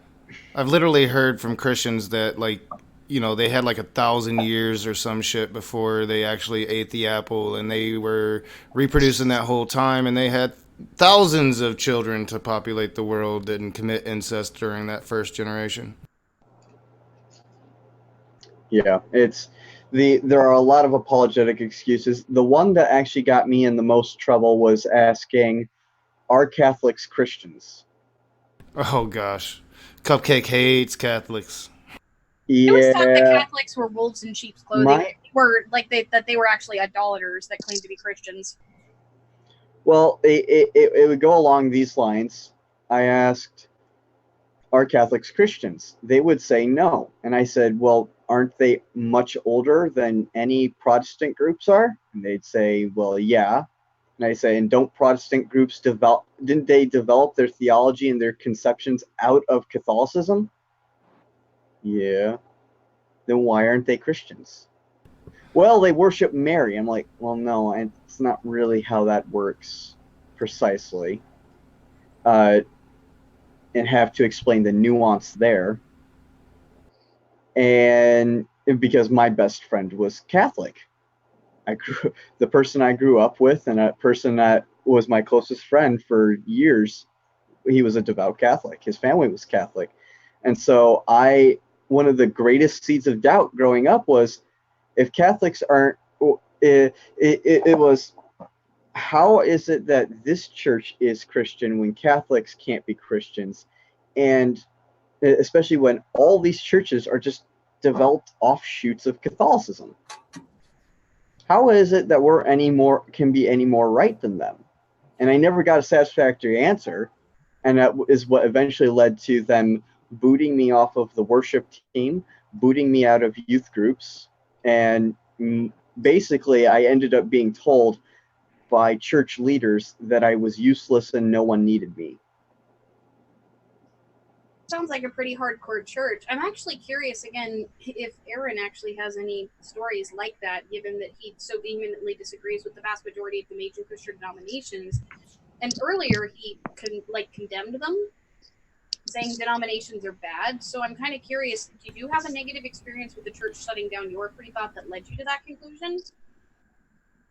Well, I went to a Baptist church for a long time, and I didn't really get shut down from that church. I just kind of stepped back to see what else is out there. I went to a Catholic church, and I talked to a Catholic priest a little bit about the salvation method that I heard in the Baptist church, and it seemed like they were closed-minded, you know. And I heard a lot about Jehovah's Witness because my manager is Jehovah's Witness. I have a coworker that's a Messianic Jew, and usually when I talk to different denominations of Christianity, everybody's closed-minded. They want to stick with what they have, and they're content on that. And I used to always go on this website called MormonChat.com just to talk to Mormons to see what they believe, or see. And same thing, they have an agenda just to give what they believe, and Since nothing you brought new. up Yeah. Mormons, somebody in the chat wants to know. Reese wants to know. Do you consider Mormons Christians? I believe I have nothing wrong with the people inside these names. I just believe the Mormons should be open-minded for more information, because they have a lot of wrong information, but they have some right information. Are they Christians? If they believe that Jesus saved them, and they love their neighbor as themselves, yeah. They love their neighbor as theirself and all of their wives. So you just I digress. contradicted yourself, because Catholics can do that. What was that? Catholics can love their neighbor, and they believe that they are saved, so therefore they are Christian. Yeah, if Catholics believe that, yeah, they're saved. Okay, so Catholics are Christians. The ones that believe that they're saved by Jesus, yes, and the ones we should practice that, loving your neighbor as yourself. I don't really. It can be in any. I believe there's saved people probably in every denomination, but you have to believe that He saved you, and then of course you should practice loving your neighbor as yourself. So have you ever experienced animosity or from other Christians for your different beliefs? Have they ever shut you down in a conversation and said that you're not a real Christian for having different beliefs? Go on YouTube and type my name. You'll see 100 videos against me. From Christians.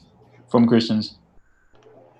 So when you started forming your own, did you, as a child, like Allie was asking you stories that you might have had, I mean, did you ask a lot of questions in church because you disagreed with what they were trying to teach you? It all started with it was 2017 when I became a believer, and Oh, okay. or became not a believer, but I started looking into it, and it mostly started with the idea of hell, and that put some fear in me, like burning forever. So I was doing some crazy stuff because I was scared I was gonna burn forever, and then I started going on YouTube and listen to other people talk about what they believe. And then I decided, I laid down one day and I told myself, if God truly loves me, then I can be open-minded and ask questions. So then that's when I start asking about the Trinity and study for myself about hell, about different things. I even became an unbeliever for a little bit, went back to being agnostic because certain text came back eventually. And I just try to stay open-minded on the information that I receive when I read and from talking to atheists and other Christians. So what about you, Callan? Like, I know that you've told me some interesting stories, and I know Naka's told me some stories too, so I'd like to hear some of his. Yeah, I'd like to hear from Callan because she gets I think she gets this shut down of questions from both Christians and atheists. So I'd like to hear her perspective, especially. Both of us do, to be fair. Yeah. Not to leave you out, Allie. My perspective with regard to atheists and Christians for some reason have this weird idea that somehow their God is special. I don't really know quite where this idea comes from, that their God is so special to the extent that he exists and no other gods do exist. It doesn't seem to be based on personal. It doesn't seem to be based on anything other than an interpretation of the Bible. So it doesn't seem like real sort of gnosis that you can get. There's no experience. So you're just taking it off of faith, and yet somehow you expect me to follow that same path. It just simply doesn't make sense. Despite having personal experience that would tell you to the contrary, even like when you've experienced this too, I'm sure. When polytheists start talking about our experiences with our gods, we get shot at from both sides. Yeah, atheists tend to relabel it with naturalism. They say, oh, there's some sort of natural explanation, and therefore that must be it, and you must believe that to be the case. When that's not necessarily always the case. At least from my experience and sort of the depth and awe that I felt before the presence of the divine. Are you a polytheist? Yes. Do all polytheists believe in the same God or same gods? Nope. Nope. All of us believe in different gods, or many of us do. I'm just going to out myself now to the community. I have recently turned into a polytheist. Congratulations. I'm a Semitic polytheist. But we'll say that each other's gods exist. We just have particular gods that we give predominance to in our worship, and we'll have some of us that are Reconstructionists will have a particular set of rituals and beliefs that we'll try and reconstruct to the best of our abilities as well. And some of us also believe that the Christian God's real, that he's also just a dick, and that not everything about him is true. I think that Yahweh is strange to me. Yeah, I've heard that from others, that their personal experience with him is that he's almost kind of like a sort of, it's like you can, he's always like a sort of shifting identity sort of being. The God of the Bible, the Old Testament, he is a God of war. So he's going to be very. He's a God of justice too. So he's going to bring judgment on those that need judgment, and bring goodness to the ones that need goodness. And that might be. And he's a very jealous God, so he would be very, very jealous of any being that might be considered equal, if in stature, if not in power. Yeah. Right. Like, So he's going to throw a little hissy fit, and he's going to go out and kill all the other gods. And I mean, I think that's ingrained in Abrahamics itself. Is they have this us against them mentality that tells them that that other is not only an enemy, but an enemy that ultimately deserves death and eternal burning. Yeah, I am going to challenge that, especially like the Old Testament God.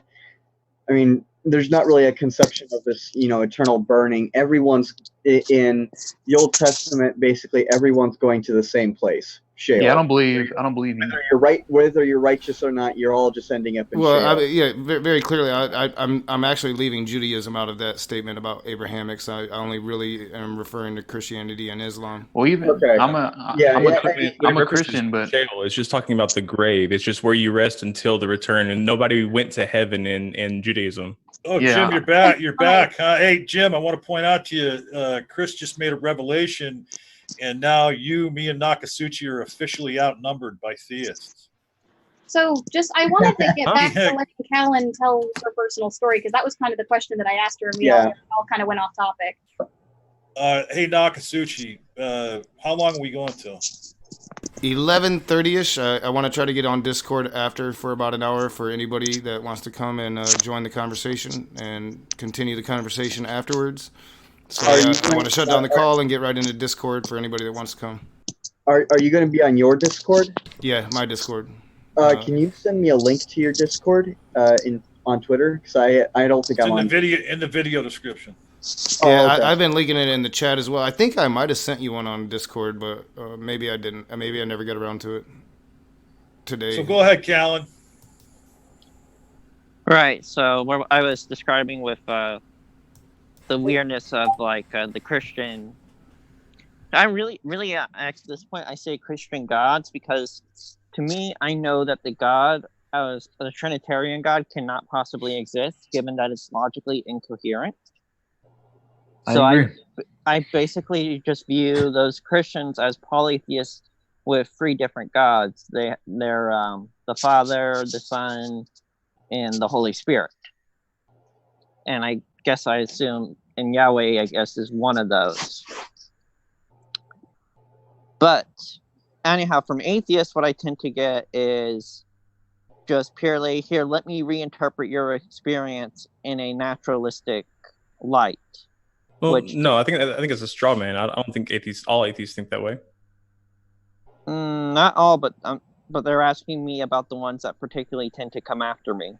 No, I'm fully convinced that people have personal revelations, that people have their own individual experiences that can't be verified by external sources, and I'm fine with that. I'm fine with people having that belief, because I feel like they are justified. But however, it is not enough justification for me to believe that. I mean, if somebody asserts that, then I do ask for something empirical.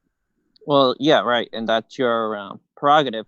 I'm referring more to, I guess I should clarify that I'm referring more to the atheists who tend to attack me on, like, Twitter. So primarily anti-theists that, would not subscribe to Ocean's, like, anti-superstition definition. Yeah, chances are they call themselves agnostic atheists. Yeah, and basically for them, it's them demanding that I tell them their experience, like I have some sort of obligation to tell them my experience. And then basically saying, let me reinterpret this for you using naturalism. Yeah. Well, I mean, you also have to understand, like, a lot of people come from fundamental Christianity, and so they are looking at it with with that in mind, with that sort of monotheistic attitude. Yeah, and that's what we refer to when we say latent Christianity, and also when we kind of call out Christianity from other polytheists. Yeah, who absolutely. just And left that. I wouldn't even feel comfortable going down to the individual sect and saying this and asserting that somebody believes something other than the fundamental necessities. But you can't get two believers in the room that go to the same church to agree on 5 different questions. So I think that you have to take into consideration the individual and not the religion itself. So here's a question though, Callan. You said that you used to be Christian, right? At one point? No, I was never Christian. Oh, okay. You were the only person who said that they weren't. Okay. Right. So you were talking more about your experiences overall. I'm curious about like Naka and Jim as well. If you guys had experiences with questioning in the church, and if you had negative like reactions to that too. Well, I've spoken often about mine, which is why I was interested in this conversation, is because I wanted to hear a lot of others, and I'm glad that we got Aaron's perspective on that as well. Because I've been shut down as a Christian. I was called several names as I went through other religions, and then of course I became the reprobate everybody knows and loves. So I have been ultimately shut down for probably in ways that a lot of people can relate, and not just in one way as a former Christian or as an atheist now. I was a Buddhist for a long time. I was a Native American spiritualist for a long time.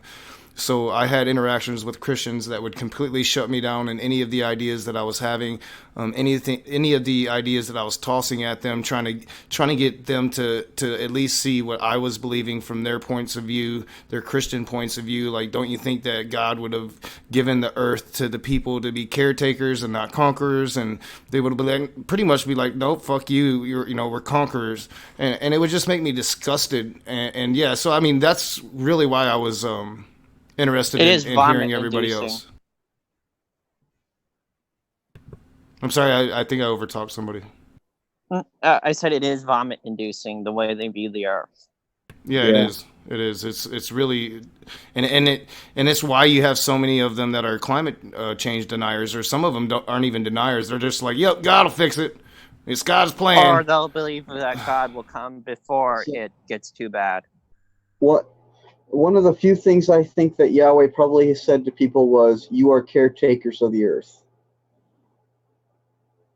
Well, there's also been interpretations where it says dominion, and there's been a lot of terrible, terrible things that have been excused by the idea of dominion over the earth. Yeah, dominionism is a story in its own right. So getting back to what Allie was saying a few minutes ago, before we run out of time, Jim, do you have any stories to share from when you were a Christian? Yeah, I just want to say that most likely that Yahweh was a God of the forge. We have references to him, a bunch of metallurgical context. And I would also like to say that I love everybody in this chat, regardless of your deology or your theology, or whatever you want to call it. I'm happy to know all of you, and I am glad that your individual beliefs are not dogmatic, nor are they harmful to society. And I thank you for that. Well, I'm curious, like you said, you have the most unique background out of all of us. I'm curious if you ever had any problems with, like, questioning, and if that had anything to do with why you ultimately left the church. Oh yeah. I was a fundamental Pentecostal. I was at UPC. I had a different view of the Trinity. That's the one that got me in the most trouble. I was a Unitarian, and that's something that is damn near equally just hated across the community. I was ostracized because of the way that I dressed, the way that my sisters dressed, the way that we lived. I didn't have a TV in my home growing up until I was 14, and that was when my parents divorced. So I have but then again, I've been exposed to other sects as well, and I've been exposed to other religions as well. So that's not my only frame of reference, but yeah. Yeah, I can only imagine. We've had talks about your past and upbringing, Jim, and it was far more fundamental than mine. And even though my family in particular wasn't fundamental, we were surrounded by fundamentals. So yeah, I think there's it's certain interesting. pressure. I No, think there's certain pressure on the more, I guess, lenient, or I hesitate to use the word liberal, but like, you understand what I mean. The less fundamental folks, I think there's a pressure if you're surrounded by more fundamental folks, for at least in public to, Oh no, we didn't proselytize. But we did not. We would proselytize to other Pentecostals. We kept to ourselves because we believed that everything in the world was bad. Everything in the world was of the devil and was meant to mislead us and to distract us from our ultimate goal. And so I mean, I'm socially awkward now because of that. Like I don't know how to. Like I have to find common ground with somebody before I can even talk comfortably with them. Like I can't just have a conversation. Well, Jim, let me ask you, Jim. Let me ask you this. So, when you were in the Pentecostal church, so you didn't really question things at all?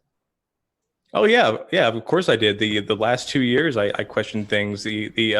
The Saturday before my very last sermon was I think the day that I became an atheist. For those who've heard my deconversion story, it's out there.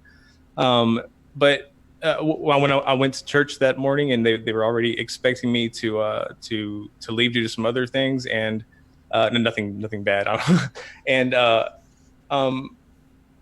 yeah, I came out to all of them in church, and it was extremely hard because immediately I got mixed things. I got, we'll pray for you, we love you, because much of them were my family and my friends, and I was like, wow, this is so great.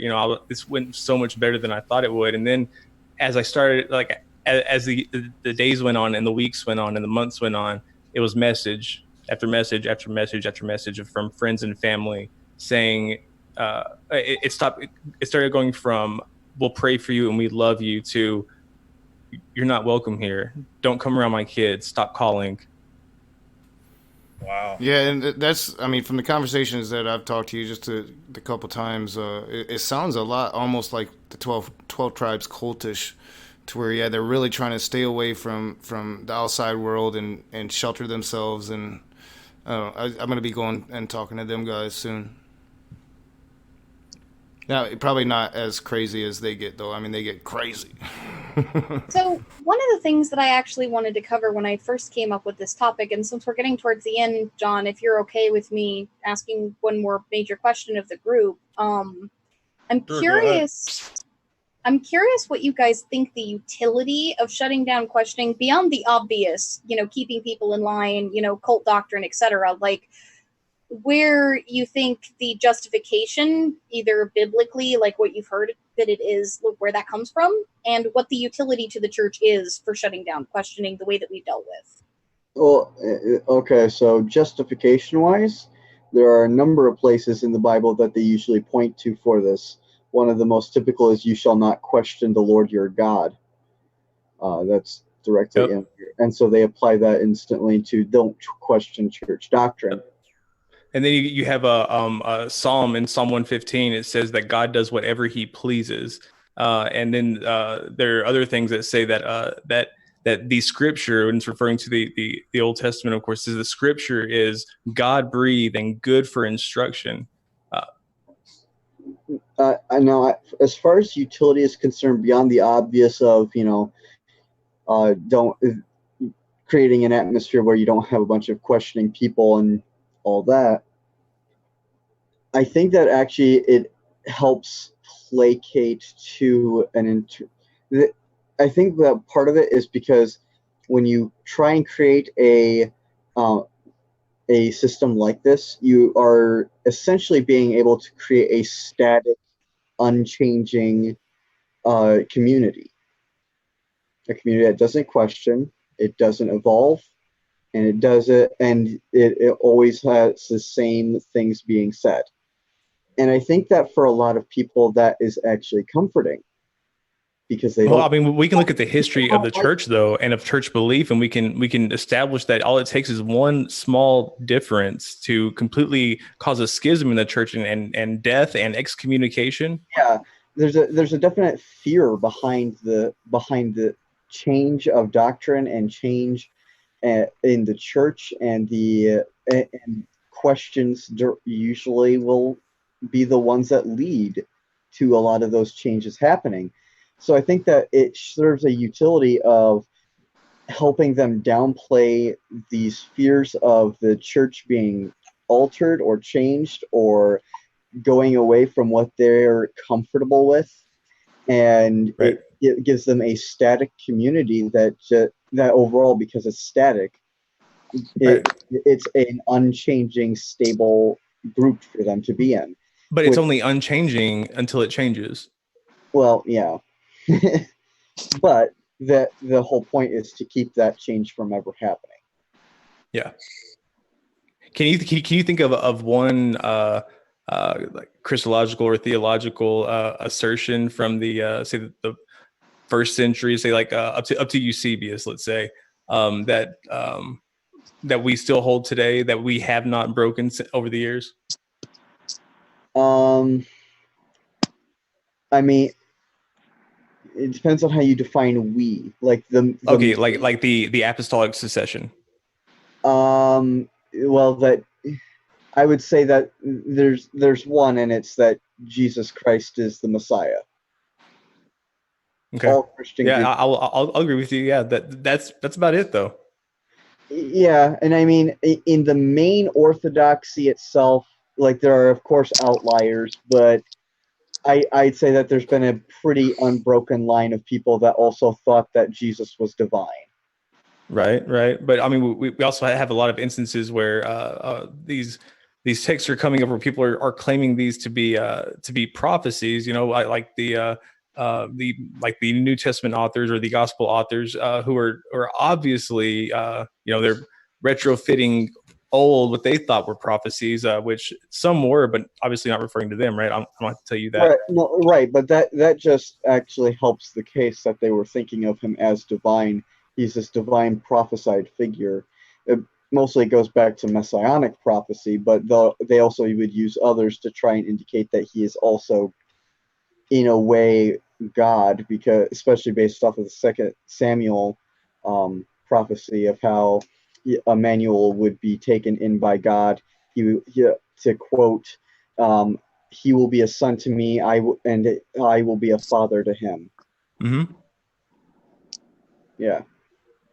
So I think that Nakasushi, you need to get Chris and Jim in here with another Christian biblical scholar and just have a hangout with them some night. Heck yeah. I do want to say I think so too. I love the compliment of being called a scholar, but I'm not one. Well, I'm Same. I'm grading you on a curve, comparing you to myself. So whenever I have my doctorate, you can call me that all you want. The chat's having fun with me. I totally don't care. Math Pig. You can help me with Zoom soon because it won't let me click that shit. I don't know what's going on with it. I don't know what happened. Fuck Zoom. I don't like Zoom. I hate it. All right, go ahead. And we do need to start getting towards. I was just gonna. Start going around a room, but Allie, do you feel as if we addressed your question properly? I hope I did. Yeah. Well, I mean, I think that I do think that you two addressed the question properly. I was curious if Aaron had an answer, or Callan, or Naka as well, because this is kind of it was close to a closing arguments type thing, because we talked earlier on when I first came in about utility for shutting down questions and things. So I'm curious what the diversity of opinion is, because I know what the historical precedent is, but I mean even in the modern day. I think it's easier to control people if they're ignorant. That's why they shut down questions. Yeah. In my opinion. Yeah. And I think that we can demonstrate that if you were looking at Rome, and you're looking at the Hellenization of Rome and the relationship between the Romans and the Jews, and you were trying to figure out, okay, what would be the best way to help our cultures mesh together, keep the peace, and still help and still have the Romans maintain their rule. It would look a lot like Second Temple Judaism.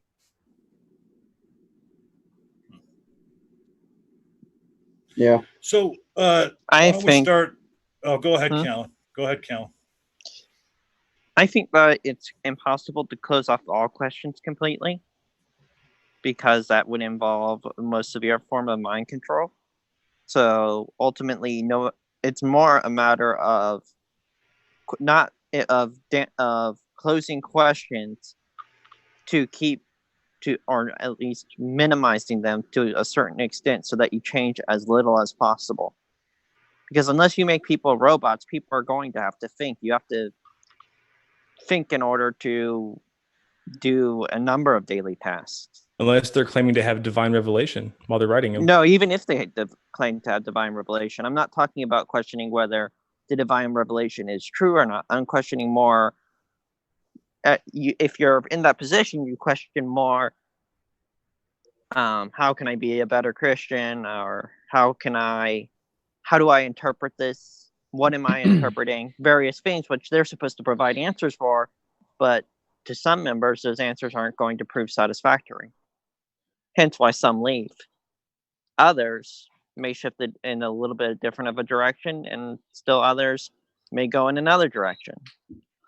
And Callan, why don't you, as long as you're talking now, why don't you go ahead and give your final thoughts and tell us anything that people need to know about you as far as your channels and other social media? I am on Twitter at Resprit, which, yeah, spelling that's not gonna. I'm sure that would be a problem.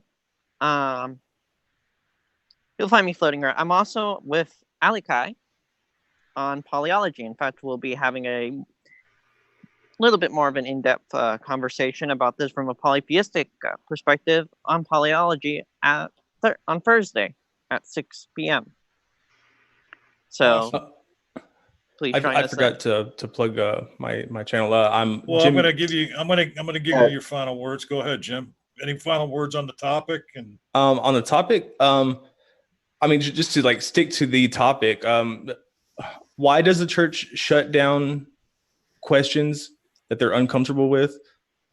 Because they're uncomfortable with them. But the fact that they are uncomfortable tells you that they are aware that they don't have an answer, or that their answer is not sufficient, and that needs to be explored. So if you can do that in a friendly and an amicable way, I think that this discussion is important for anybody to have, theist or non-theist. I am Jim Majors on YouTube. I am at the Jim Majors on Twitter, and I am out. So, Jim, you did change the name of your channel I'm already. Out. You already changed the name of Disciple of Kairos. Yeah, there's currently a poll up right now on my Twitter. If you want to go vote on that, on at the Jim Majors. I'm changing my name. I don't know whether to go back to Jim Majors or to Disciple of Kairos was either too hard to spell or too hard to read. Well, I did vote, and I chose recommendation, and the recommendation I gave was the Mustachinator. Yeah. I'll keep that in mind, John. I'm going to put it in the box. Jesus, stash. I think you should use your name. I think Jim Majors will work. Yeah, everybody knows Jim Majors. Aaron Benton, your final thoughts on a topic, and let everybody know where they can find you. Yeah, so I believe a lot of people shut down questions because of fear. It's driven by their emotions, because if they're taught one thing their whole life or for a certain amount of time, and they hear something different, there's usually a fear in that. And like the other guy said, I forgot his name, but there's comfort in stability. Like there's comfort if you maintain what you currently know. And I guess my final thoughts, or my final things to say would be, I'm Aaron Benton. I have a channel. Search my name. I'm a believer, of course, and I'm open to talk about any topic. I don't have anything to hide. That's it. Yeah, I definitely want to have a specific stream with you, Aaron, talking about Flat Earth. I usually don't talk about Flat Earth, but I didn't know you was Flat Earth, and I think that'll be an interesting conversation. And yeah, we'll have to get Chesh back here for that. So thanks for coming, Aaron. I find you more enjoyable than Sky Out and Praise. That's not a very high bar. That's not a very high bar. Hey, Allie. So your final thoughts? Yeah, my final thoughts is that are that it's getting late. So first off, I think that like unchanging that idea of nothing changing may also be key for what a lot of people are concerned with church cohesion. Like Aaron talking earlier about people being willing to get together and try to interpret their own version of scripture. When you have an unchanging document as the foundation of your religion, then you're going to end up with people having questions. You're going to end up with bits and pieces of it being picked apart. And when you have that document as the foundation for a religion of thousands of years, you're going to get a lot of things being picked apart. And so I think that it's a curse more than it's a blessing at this point for that to have been the case. I think that if there is any truth in Christianity, that it was lost due to that dogmatism and due to the political sort of meandering that happened that created that dogmatism in the first place, the Council of Nicaea, things of that nature. So, as far as me, like, I'm actually known in two different communities. I'm pretty sure the link that's going to be in the description is for Polyology. Like Callan said, I just got admitted as a co-host there, and we're going to be doing a version of this topic looking at it from a polytheistic perspective about how this sort of dogmatism actually alienates believers from their God, and how that can cause a certain amount of rage and pain and other things. So that's, I think, going to be an interesting discussion. I'm also known for the channel Collected You, which we are over halfway to getting our first video out finally because our animators are working their butts off, but there's only two of them. And that is leftist discussion. And the first video on that's going to be on Das Kapital. And Cirrus is collaborating with us to do the current event series on the difference between a progressive, a liberal, and a leftist, and also a series of scripts I'm working on Christian apologetics for capitalism. All right, awesome, Chris. I'm not really on YouTube anymore right now. Mostly I'm just going to be floating around channels as a guest. But you can find me. I run a Discord channel or server. It's called Ancient Near East and Bible Discussion. And I also have a Twitter. It's at Unicorn Wiz. My final thoughts are mostly in line with everyone else's. There's one final note that I want to make, though, and it's not exactly in regards to Christianity, but it's related. And we've spent this time examining the way that Christianity has shut down questions and has shut down challenging the standard orthodoxy. And we need to be careful about how that happens, if that happens in our communities as well. Because that's a very real problem, in my opinion, in the atheist community. There are set dogmas in many of the organizations that you will find. Atheist Alliance of America. Just look it up. There's a whole list of things that they promote that you are bound to. We need to be careful. Polyology is Same things don't happen here. We're working on a series, Allie. a version of that in our community as well. So those are mostly my final thoughts. I think that it's mostly, I think that for a real thing that we need to look at and examine and fight is, I think that a lot of the atheist community came out of this hierarchical orthodoxy and Christianity and just created a new version of it.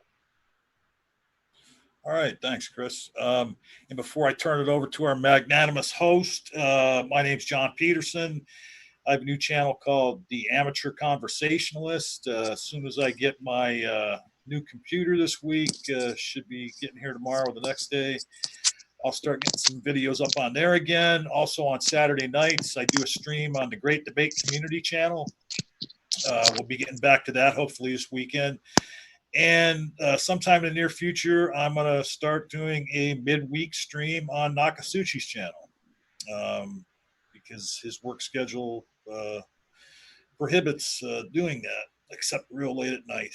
And real quick, just as far as the topic goes, I just want to throw an apology at Allie for how much we kind of got off topic tonight. I just don't like necessarily shutting down where a conversation goes organically, but Allie was able to bring it back on topic for us, and I appreciate that. Nakatsuchi. All right, yep, y'all know me. I'm Nakatsuchi. I thought this was a great conversation. We did get down a couple alley holes, but rabbit holes, but we were able to get it back on track. And I really enjoyed the last part. I really enjoyed Aaron's perspective and all of your perspectives on this. I think that this is an important conversation, and that we should actually call out these religions more that does shut down questions and narratives and refuse to bend their dogmas. Including atheistic ones. Yeah, including the atheistic ones, and that's something that I will be talking about moving in the future. There is a toxic element to parts of the atheistic community, and I think that there is a herd mentality that I try to fight against, and I think we should all be questioning and willing to learn from people that's willing to teach. So, yeah, this was a very interesting conversation. I'm going to absorb it. I'm going to watch it back. Everybody's link is in the description below. Wednesday, I will be having a birthday stream because your boy's another year older. So anybody that wants to come into that stream is welcome. You mean it's another anniversary of your 18th birthday? Yeah. Oh, yeah. I might be drinking then. I am planning on not drinking, but it is my birthday, so we'll see. What'd you get the night off work? Yeah, well, yeah, I won't be at work that night, and we have a doctor's appointment up in Grand Rapids for my daughter. So, yeah, it's going to be a good stream. I'm going to try to get all of my friends there. Everybody is welcome to come and talk. Hopefully I'll have this green lock symbol off of Zoom, so maybe that's why nobody can see your profile pictures. So yeah, we're still figuring the Zoom thing out. Got really busy on Discord, so I just haven't had time to do the wrench thing or the Zoom thing. Gonna get to it. Want to thank all the guests for coming in. Chesh, who had to go. I really enjoyed this conversation. We will see you guys soon, if I can pull up the right screen. And like I said, we will be continuing this conversation until about 12:30, or at least I'll be leaving at 12:30 in my Discord server. So come join and conversate. See you soon.